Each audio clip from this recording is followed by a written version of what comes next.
سیدنا ابو ہریرہ رضی اللہ تعالیٰ عنہ سے روایت ہے کہ رسول اللہ صلی اللہ علیہ وسلم نے ارشاد فرمایا ایاکم والظن کہ دیکھو بدگمانی سے بچو فإن الظن اکذب الحدیث اس لیے کہ بدگمانی بہت بڑا جھوٹ ہے ولا تحسسوا ولا تجسسوا کسی بھی طرح کی تم پیچھے نہ پڑو ٹوہ نہ لگاؤ کسی کے پیچھے معلومات حاصل کرنے کی کوشش نہ کرو ولا تنافسوا اور آپس میں کسی طرح کی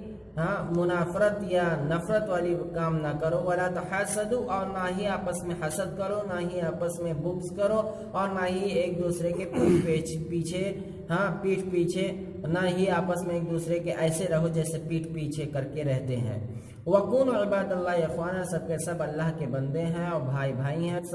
سب اللہ کے بندے بھائی بھائی ہو جائیں بخاری و مسلم نے روایت کیا تو لہذا اس حدیث سے بھی یہ بات واضح ہوئی کہ سماج میں مسلم معاشرے کو کس طرح سے رہنا چاہیے اور اپنے اقوال اپنے افعال اپنے کردار کو کس طرح سے بنانا چاہیے ایک آدمی کسی کے بارے میں بدگمانی نہ کرے برا نہ سوچے اور نہ ہی اس کی ٹوہ میں لگا رہے نہ اس کی چھان بین میں لگا رہے اور نہ ہی اس سے نفرت کرے نہ ہی اس سے حسد کرے نہ ہی اس سے بغض رکھے اور نہ ہی اس سے پیٹ